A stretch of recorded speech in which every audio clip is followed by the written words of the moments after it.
Oh, but I've got my Milwaukee vacuum. I'm just vacuum this shit up.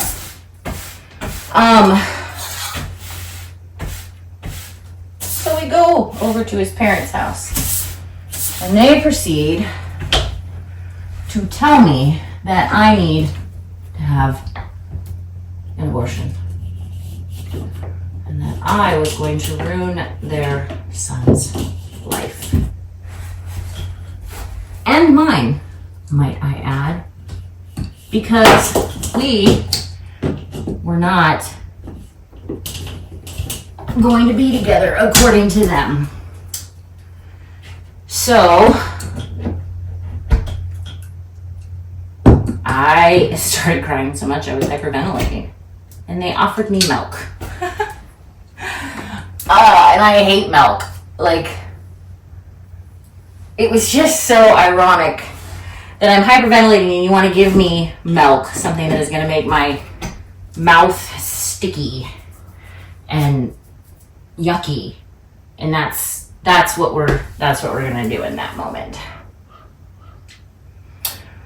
Oh, but they were Canadian, so maybe that's something. Maybe the milk thing was because of that. I don't know, but it was just the oddest thing.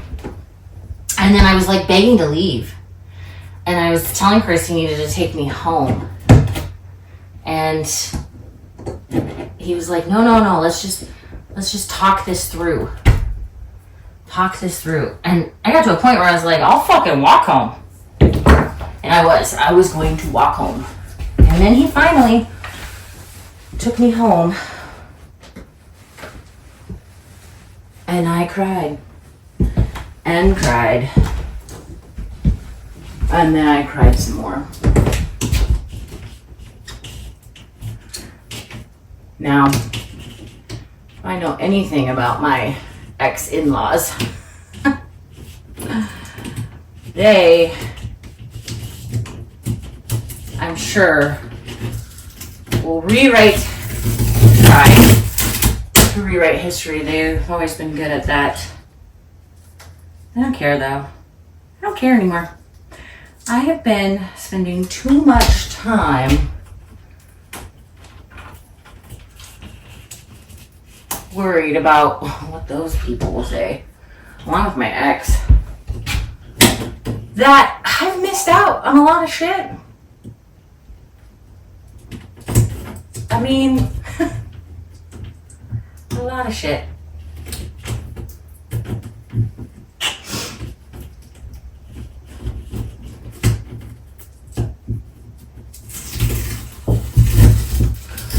Oh, fresh and so that's not fresh and clean. You were supposed to come off all at once.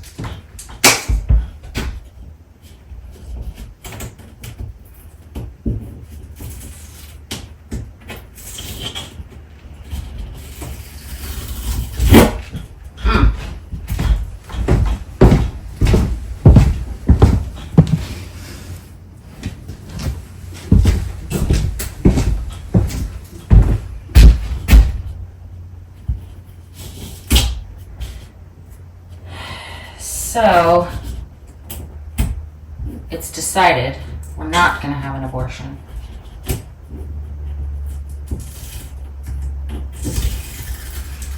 And I begin to become excited.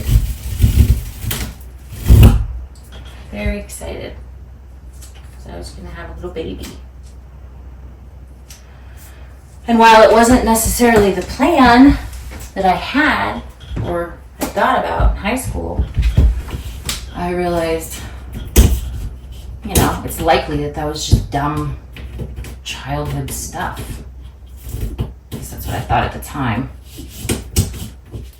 And so I embraced this new role and we figured everything out.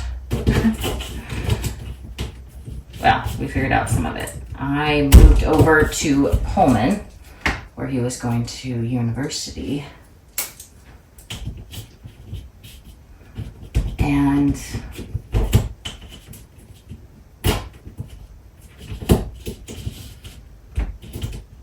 a job. Look at JCPenney. Was it JCPenney? Or Macy's? Maybe it was Macy's. Yeah, I think it was Macy's.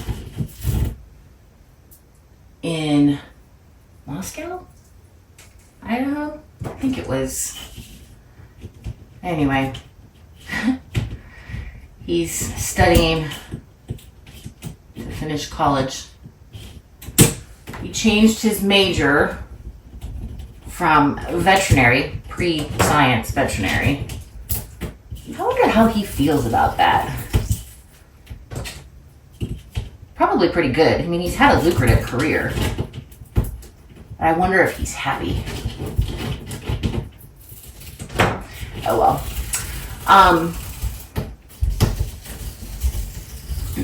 Well, not oh well. I want to be sensitive to the fact that, like, it wasn't just my life that changed. His life did too. He probably had all of his own thoughts and dreams about what life was going to be like for himself and with his family. And then he got stuck with me. Although I think he loved me. I really do. I think he did fall in love with me in his own way. And I didn't leave him because I didn't love him. I left him because that girl inside of me would have had to just die. All the things that she wanted. There's no space for that with him. And I'm not saying he did anything maliciously or intentionally, but I do think he has issues.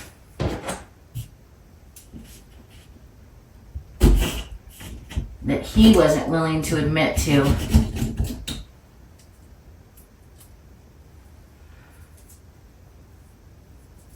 So I moved over to Pullman with him.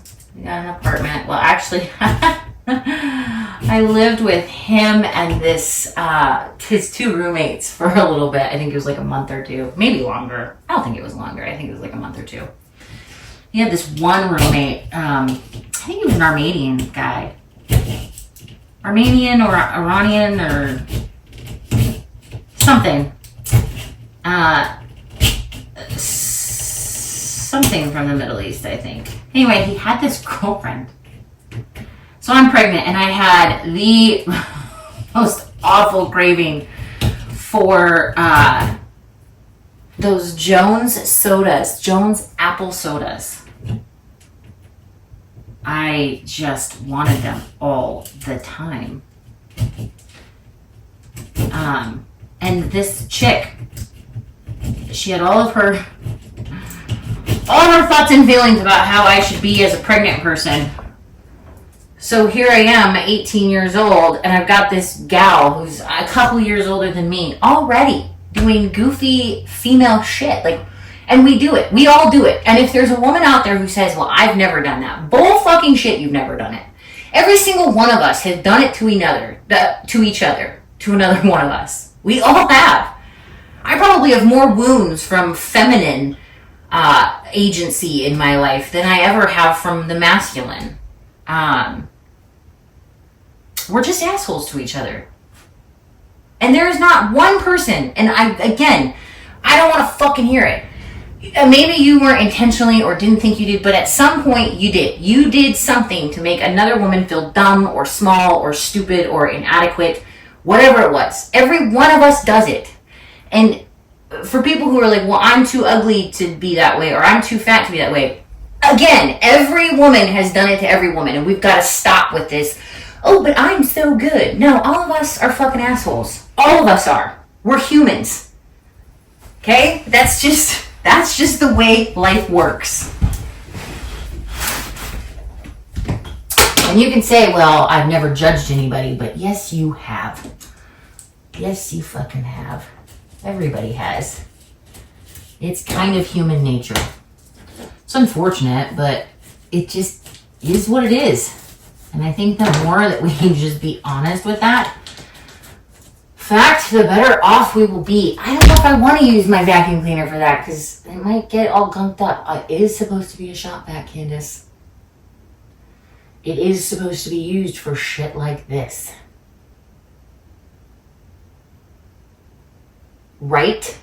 Yeah, okay.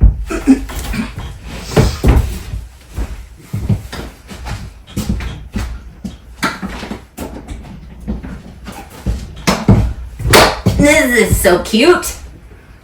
I know.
Okay, so we're living with his roommate in Pullman, Washington, while he's finishing his degree.